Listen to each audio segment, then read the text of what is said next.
All right, we're gonna roll, and I'm gonna really try to just not compartmentalize everything, and I'm gonna try to speak faster. I don't know why I talk so slow. Um, but it is week five. We've made it. Week four, even though there's this weird irony in college football that is beautiful and also very annoying, which is all the weekends that look like they're amazing. The lineup last week was one of the best run of top 25 games. I think we had five games where two teams were in the top 25. That was the best run, like weekend slate of games since 2017. So, like in 6 years, last Saturday was the best slate of games if you looked at the AP ranking. And yet, I would say many of those games were kind of duds. So it's weird. And then if you look at the week before, we had upsets, tight games, close calls. I mean, I think Colorado State is a great example of like that game was supposed to be a total dud and goes to double overtime. I mean, it was just wild. So the good news is that this upcoming week, week five, looks like it's going to be a bunch of duds. So we may be in store for like a really great week. Um, First, before we get into anything, let's go over the new top 10.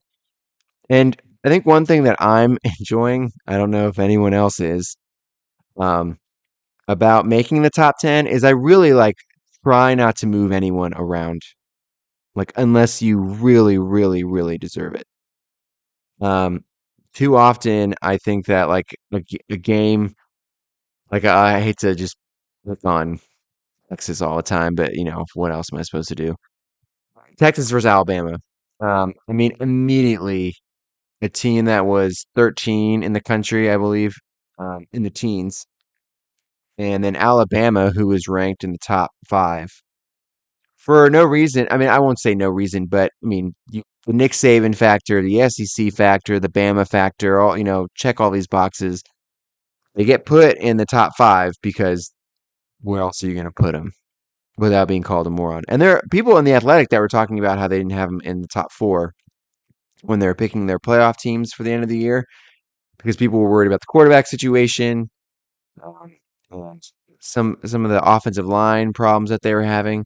At the same time, we ask ourselves like why was Alabama put in the top five? We read that stat last week. 24/7 composite. The greatest collection of athletes in history of Alabama in terms of recruits. This is their best class ever. And they have Nick Saban and they're Alabama.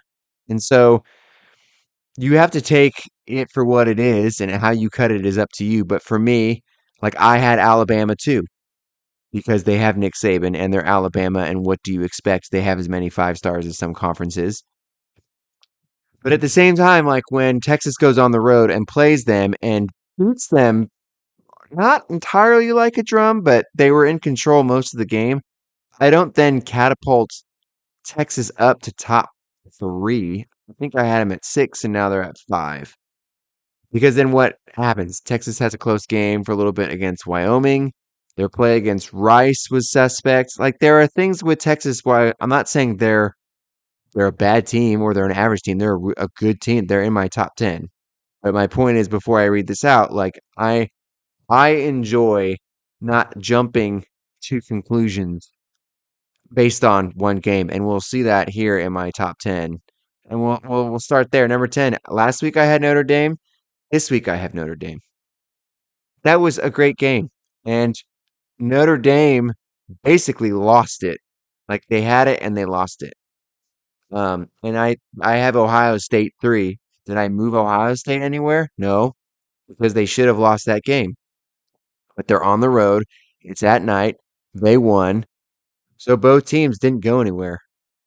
You know what I'm saying? I kind of am enjoying like this. Let's just pump the brakes a little bit on some of these teams. Notre Dame, you stay. You showed that you belong. I think Hartman needed to make few more throws there.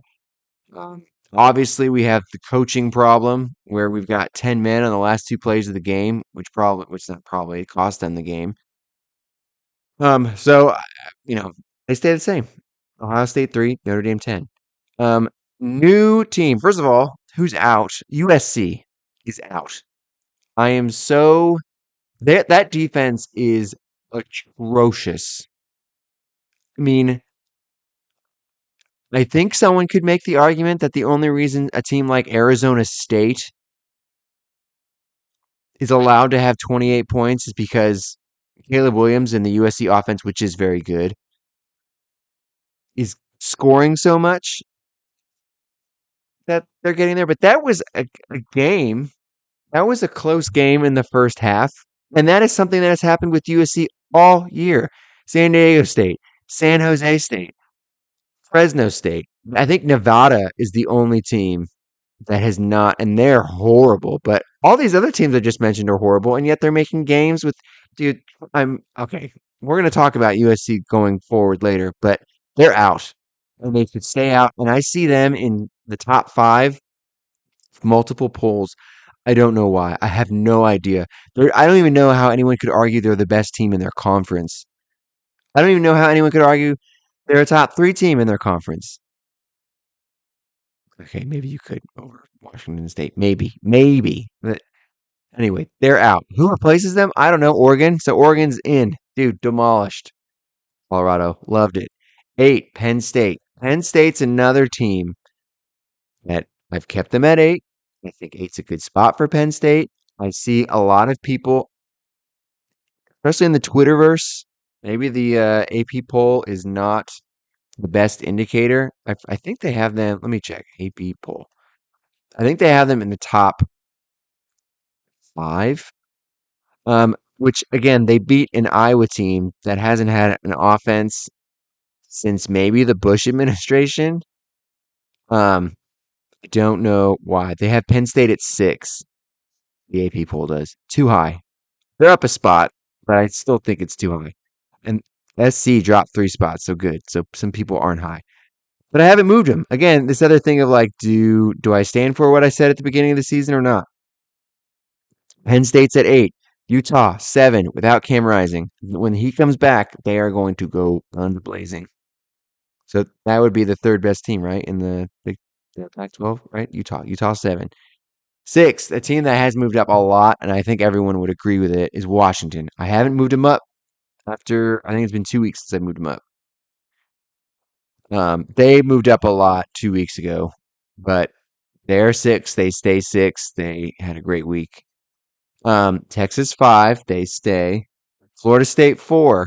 They had a scare against Clemson. You could argue that Clemson kind of showed that maybe Florida State has some issues. I think that was Clemson's Super Bowl.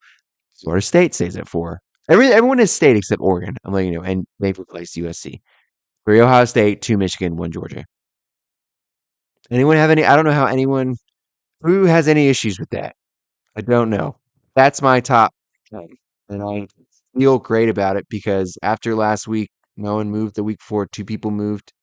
Washington and I think and Texas or Notre Dame. I think it was Notre Dame as well. Yeah, that's it. I mean, like that's not hard.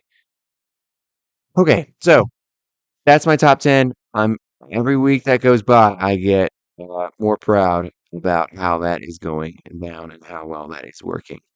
Um, in terms of last week review, we had best game of the week. It lived up to the hype.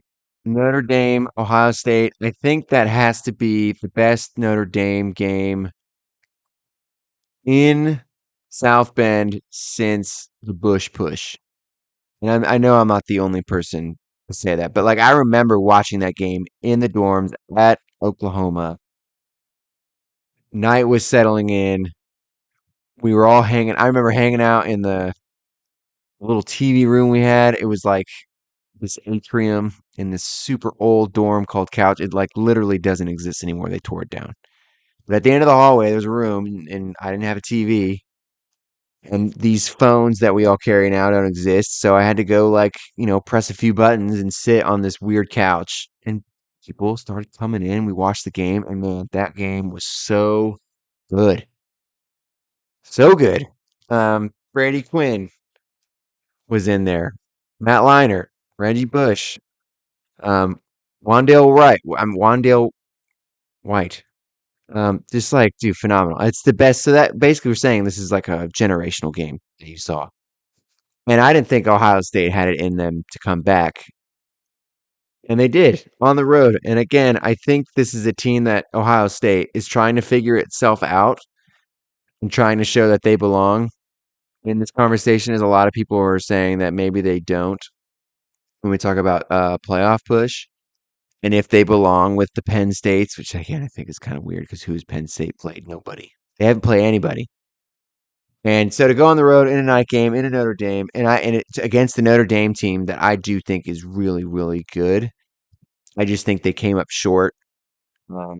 But I think one of the things I also really liked about that game is that was like bouncing around is coming back and it'd be like 0-0, and then it'd be like 3-0, and then it was just a low scoring affair, which is very rare these days in college football, and it's because these two teams were evenly matched.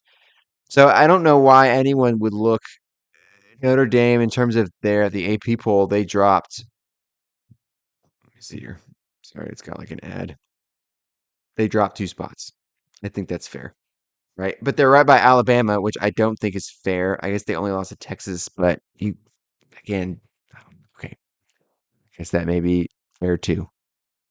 Um, I think they're a good team, and I think when playoff time comes around and everything gets sorted, I wouldn't mind seeing Notre Dame in there again. And I know people hate that because they hate Notre Dame, but I think I like watching this team. I really do. I like watching them more than Ohio State. I think Ohio State at quarterback just looks a little rusty, not as good as Hartman. I like the running game with Notre Dame. I like everything about them, and I like their schedule. We talked about it last week. They're playing USC in 2 weeks in South Bend. You know that game's going to be a night game. Notre Dame should destroy USC, and we'll talk about that later. Best best nightcap was Oregon State, Washington State, and that would probably be best considered. It wasn't the best game, even though the score line at the end was close. That is the coming out party for Cameron Ward. Again, I mean, like, why does the Pac-12 have to break up? Like, this is basically the quarterback conference. Like all these guys who um, you know, who didn't want to stay in the Big 12 or didn't want to stay in the SEC or didn't want to stay in the ACC. They just go west, go west, my son, and just start lighting it up. And it's freaking awesome. Aaron Ward came from an FCS school, Incarnate Word, and he completed 28 of 34 for 404 yards and 4 touchdowns. Um, he has thrown for 1,390 yards, 13 touchdowns, and no interceptions in the first 4 games. So, like, and again, Cameron, we haven't talked about Cameron Rising. I mean, he hasn't played this season. Comparison to Caleb Williams, Bo Nix, Cameron Wards, Michael Penix Jr.'s. I mean, it is just like a murderer's row out there in the Pac-12. Um, the Cougars are averaging 45.8 points a game, and they really took it to Oregon State. With another quarterback who came from another conference who has been fine. Um, I don't want to butcher his name, Ukulele. I think I say ukulele. Um, I'm so sorry, but I mean, they both played well, but I mean, Washington State ran away from it. So it'll be interesting to see Washington State and USC play. It'll be interesting to see Utah. I mean, like, man, Pac-12 games coming up are going to be awesome. Backyard Brawl. TCU took care of SMU. The Mustangs have averaged 54 points and 512 yards of offense over Louisiana Tech and Prairie View A&M and TCU. SMU has played well. Even against Oklahoma, they had 366 yards. Um, I think they're going to have a nice fit in the ACC. I think they're struggling against, big boy opponents. I mean, they have a quarterback. Mordecai, who was with OU. So they've got guys, but it's just, you know, when we start the American Conference play, it'll be interesting to see how they pan out. Um, in terms of this week, well, before we get into this week, let me talk about a few things last week besides the top 10 and besides how our picks. Oh, we didn't even talk every week. I always leave this out. Best bet. So we are 2-2 now. And I say 2-2. That's like a misnomer. I really believe that I'm almost 3-1. That Oklahoma game I like called blow by blow. You can go back and look at my little statement about just to know, we were going to score that many points. And a lot of that was defensive points, special teams. So we should have had the under. We went the over. I'm trying to think what the other. I've got the. Let me put the other bet up that I really screwed up on here. Yeah, pull this up real quick. Arkansas State check. Oh, SMU got that one right, and then the other one I failed was Georgia. So that Georgia game, and that one was another one we talked about it last week. If Georgia had just done what they did in the second half and doubled that, we'd be fine. So Georgia won is fair. I lost that one. I lost anyway, 2-2. The bet of this week is take Kansas against Texas in Austin. Kansas is 17-point underdog. Some circles I've seen it 17 and a half, others 20. If you see 20, man, dude, just bet. I mean I would hammer the table for that bet so hard. I mean I should probably put some money on it. They looked super freaking good against Jalen Daniels was playing last week. I think they were playing.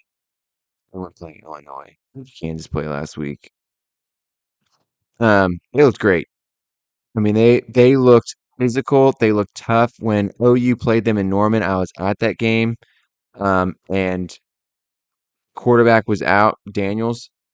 And even then, they looked good. Oh, they played BYU. That's right. That was a good game until the fourth quarter, and then it opened up. And again, BYU is a physical team. BYU beat Arkansas last week, 2 weeks ago, depending on how you cut it. Um, and so, and here's the thing: like Eden Slovis, who's the quarterback for BYU, had 2 picks. And they run this offense that utilizes all 11 players. It's kind of similar to what the Giants do with Daniel Jones. And the thing that I like, I'm going to tell you, like right now, like the Giants have an inferior roster to, but I'm not shocking anyone by saying that compared to most NFL teams, particularly on the offensive side of the ball. So what do?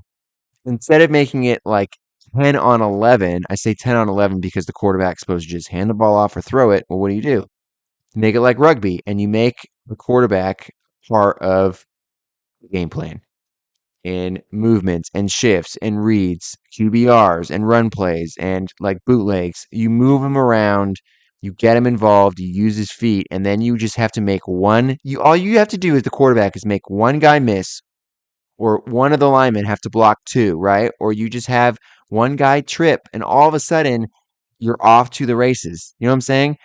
And they have a guy at Kansas at quarterback who is, I don't want to be like Daniel Jones. He's better than Daniel Jones. Daniel Jones is Daniel Jones. But who is going to do this? And Texas hasn't seen, unless you talk about Jalen Milroe, maybe, Texas hasn't seen anyone like that yet in an offense like this. And it's going to be a 2:30 game. They're going to be looking ahead to the Oklahoma game next week. This has happened so many times, and I'm concerned about Oklahoma. I'm not just concerned about Texas. Like something I would also take is Cincinnati. Not Cincinnati. You played Cincinnati last week. Iowa State to cover 20 points against Oklahoma. That would be my second bet because both these teams are going to be looking ahead. The only reason I'm a little less certain on the ability for Iowa State to cover is I think their roster is much worse than it's been in the past, and that's a night game in Norman. So I think the crowd's going to be more into it. The players are going to be up. Um, anyway, best bet, take Kansas. Kansas is going to give. Kansas has had Texas's number the past few years. Like everything's just lining up. The ranking, Texas. I don't think Texas is a number three team. I think they're a top 10 team. I think they're somewhere between 5 and 10. But I really like all these things are lining up. Where you know what? Texas blows them out. They blow them out. Fine. I don't think that's going to happen. Um, so that's my best bet for this week. The other thing I'll say in terms of stuff that I saw from last week, and I know I'm pivoting back, but these quotes, dude. Okay, the big thing that happened last week was Colorado got their ass handed to them. I mean, and anyone who's shocked, you don't watch football, do you? You look at the way that Colorado allowed TCU to just. I mean, TCU is a good offense, but they only had three returning starters, and they threw the ball all over Colorado. They threw it all over. Um, in Colorado, I'm blanking on who their third game was. I don't think it was Oregon. Oh yeah, no, Colorado State. Yeah. Um, that team is horrible. And that was a night game in Boulder, and Colorado State just do whatever they wanted with him. And Colorado is without their best player, Travis Hunter, at cornerback. You're telling me that Colorado team is going to go into Oregon and have a chance? Are you kidding? I mean, the spread was 20. Okay, so and I admire Dion because this is now when you're a coach now. Like now, what do you do? Now, what do you tell your players? Um, and we'll talk about him in a second. But the first, or we're going to talk about him all freaking podcast because that's who who else do we want to talk about?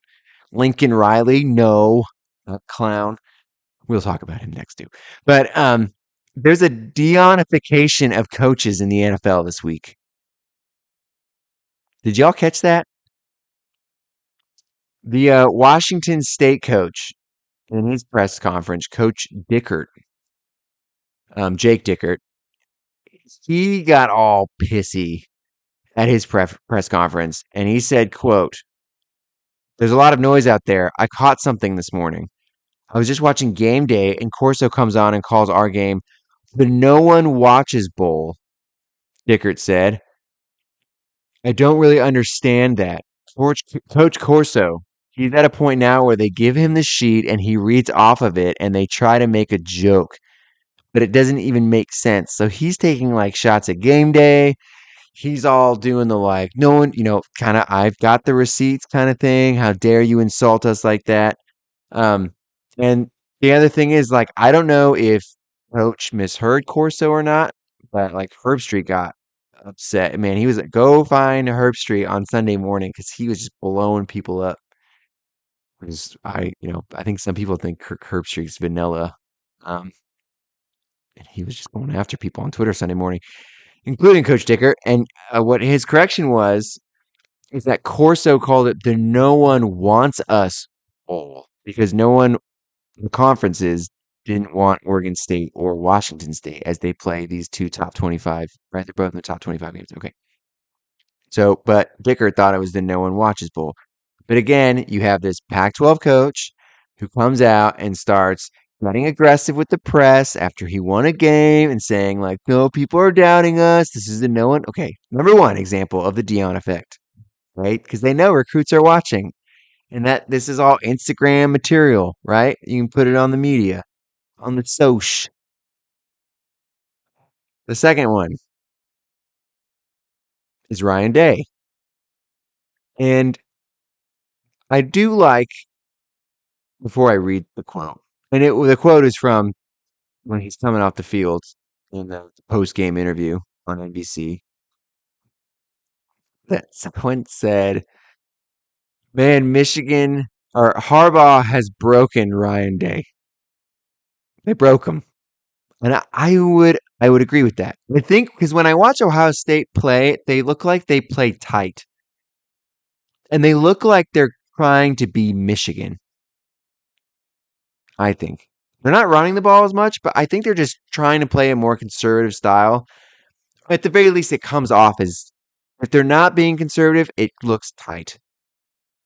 So going to the idea that Ryan Day is broken, and he came off the field of a game he should have lost, like very aggressive, and he does the I'd like to know, that type of thing. I'm not gonna read it like that. He goes, I'd like to know where Lou Holtz is right now. I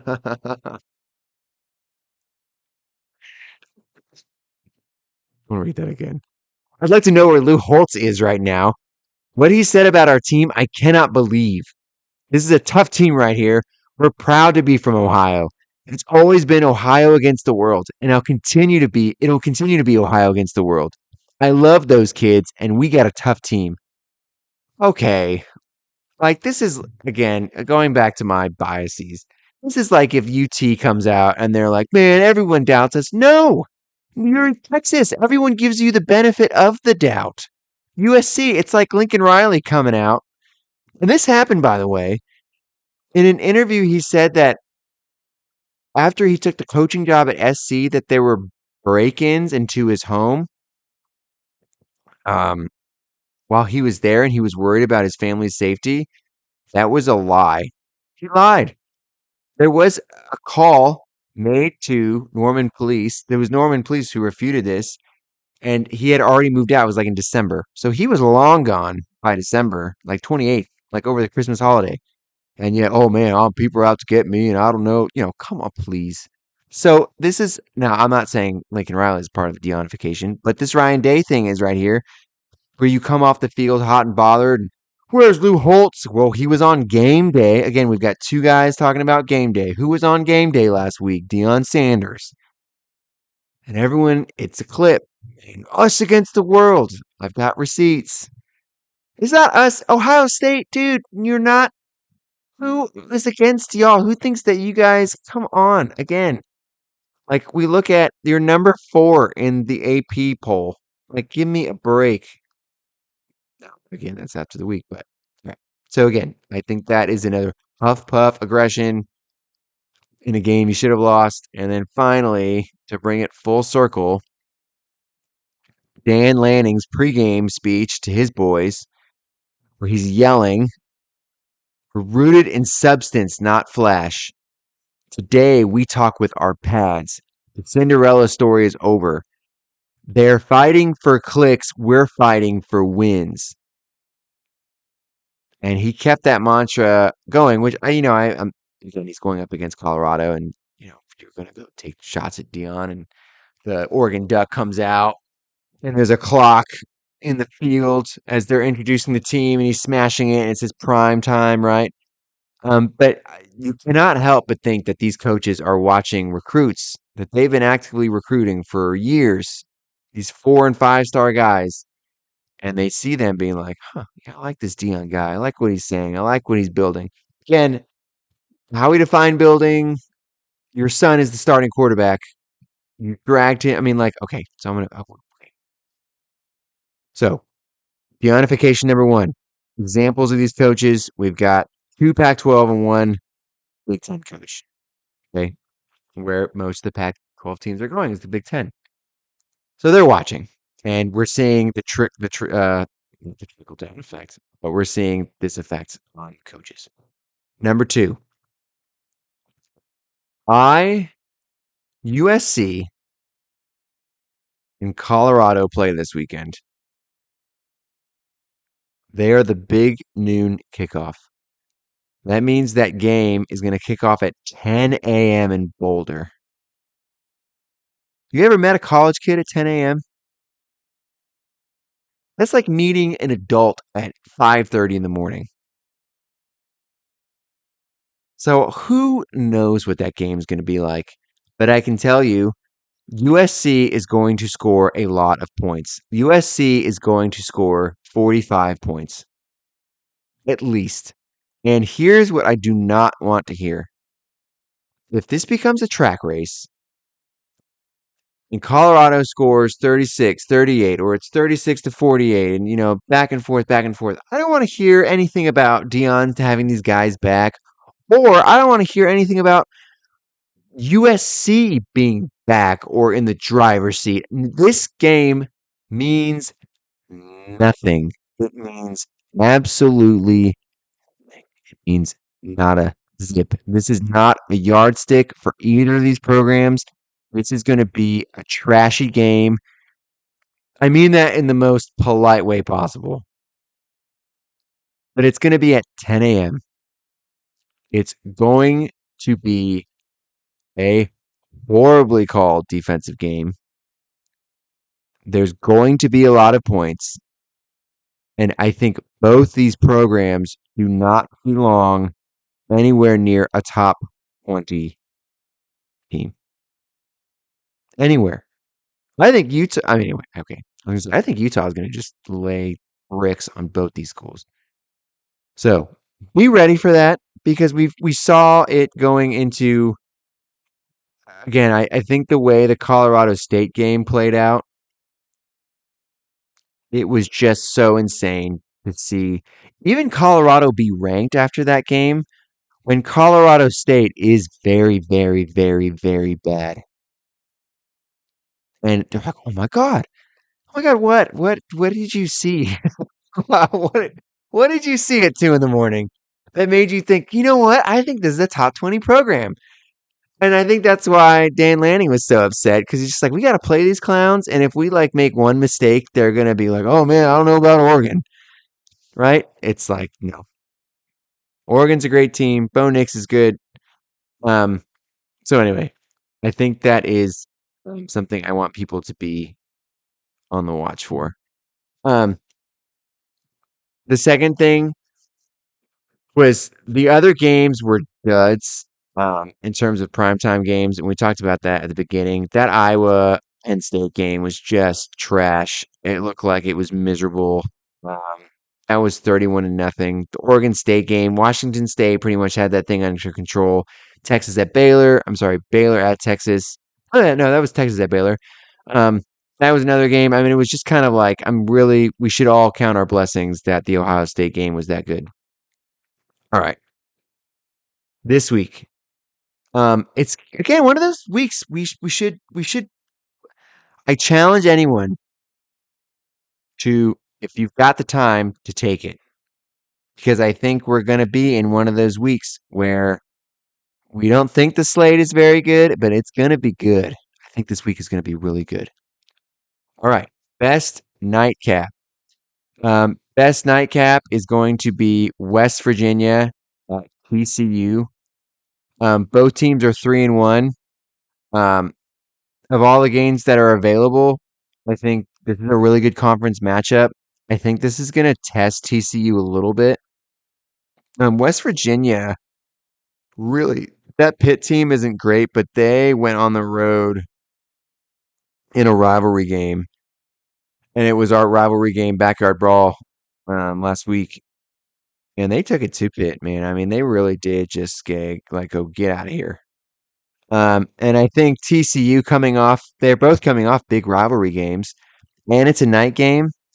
Um, I think there's a chance that TCU comes out. I think there's a chance TCU comes out and blows doors off West Virginia, but I don't think that's going to happen. I think TCU is going to start slow. I think they're going to have a hangover against SMU, and I think West Virginia is going to be running off the energy of being on the road a week ago and then going on the road again and being in a night game. And they did this against Oklahoma 2 years ago when Spencer Rattler was the quarterback, and they made Oklahoma look like butt.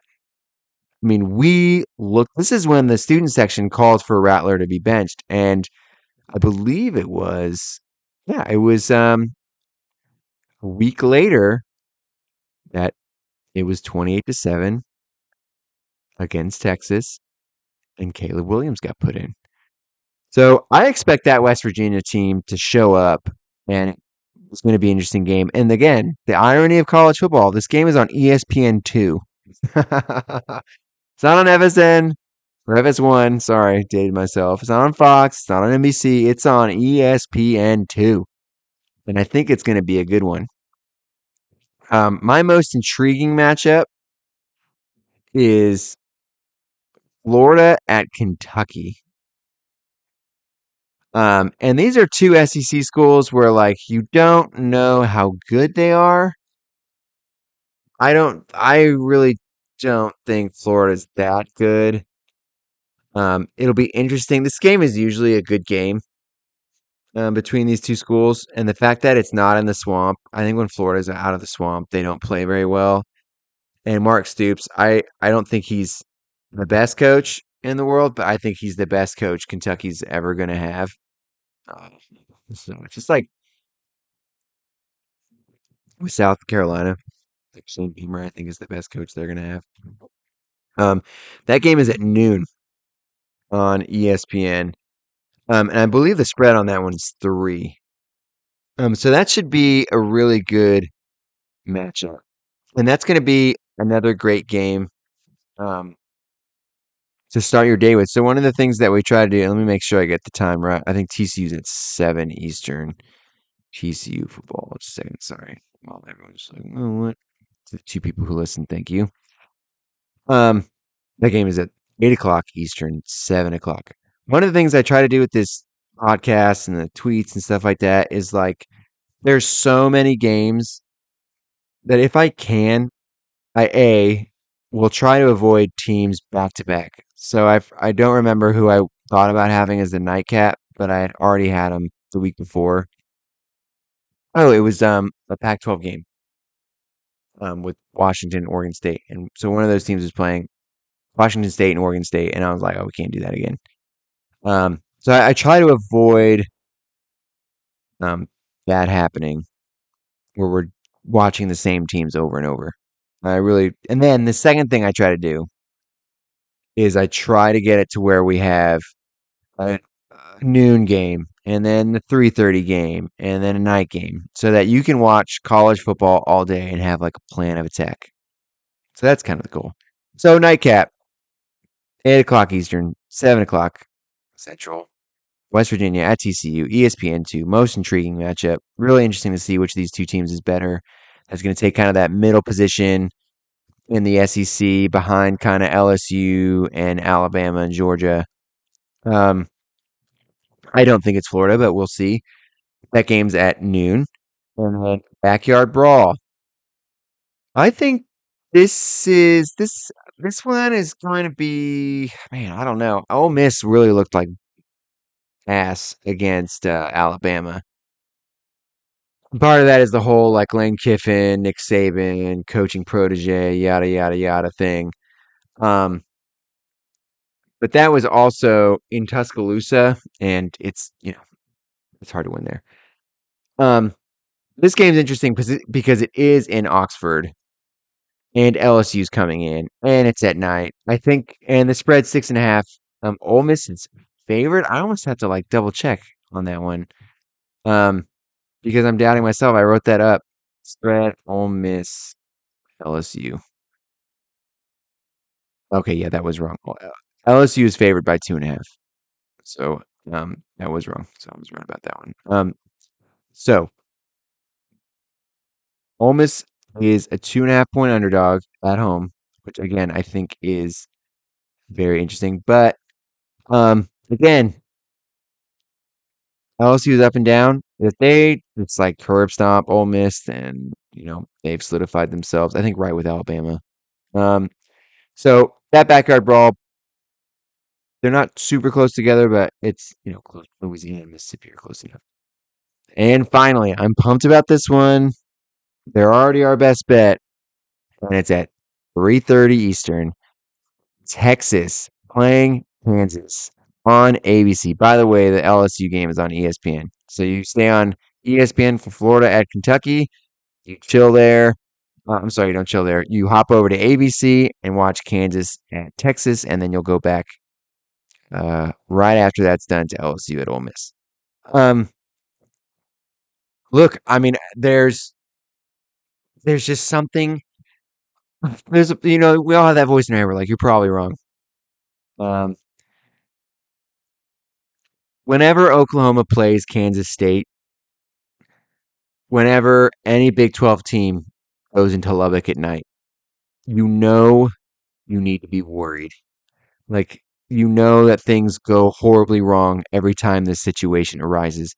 And for the past few years, every time Kansas has played Texas, things have not gone well. And watching them play BYU, a good BYU team, a team in BYU who went on the road against Arkansas and played them hard and tough.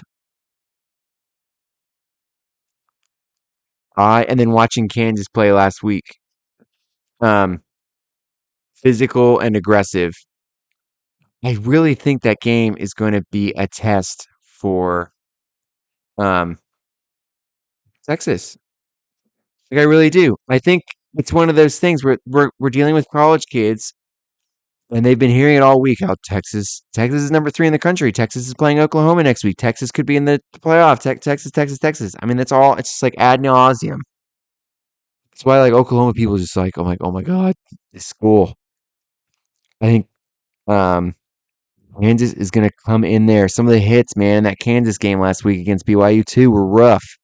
But they're going to knock Texas around. And if I'm wrong, if Texas takes care of business against Kansas and blows the doors off of them, then I am extremely worried about Oklahoma versus Texas because it means that Texas is over the hump and they've got the tools, they've got the defense, they've got their quarterback, they're ready. And that's after they lost a player in the top 10 of the draft. That's wild. I mean to think about the job Sark has done, like to lose one of your running back to the draft and he's drafted in the top 10 and you just reload and go and you're now better. Everyone's better. That's scary. So, I think that game's going to be great. I hope everyone has a great football weekend. I think this weekend is going to be a great one. Please follow me on Twitter and Instagram. You can cut the chat off. There is one more thing I want to go over. This I talked about it last week. The Versus Sports Simulator, this weird AI thing. Really love it because it's just wackadoo. For example, they have Kansas 20th. They have, even though Kansas is 24th in the AP poll, they have Southern California 23rd. And here's the other thing. When we talk about most intriguing, they have Florida and Kentucky 28th and 29th. And Fresno State 30th. I think Fresno State's 25th. So anyway, these rankings are interesting. Oregon 10, Florida State 9. Like that's pretty low. Alabama 7, right? So these things really have Georgia 4. Okay. They have Penn State 1, Ohio State 2, Texas 3, Georgia 4, Michigan 5. It's interesting. Like this is how I feel the BCS was, right? But um this is I won't get into it. I'll say the talk for another time of why we should bring back the BCS. Um but really check that out. And again, I like my rankings. But I think Penn State's too high. I don't know why they're that high. But Texas, if Texas wins and beats down Kansas, I don't. I think they go higher too. Anyway, have a great week. Follow me. Thanks for listening. If you're still listening, I appreciate it. Talk to you later. Bye.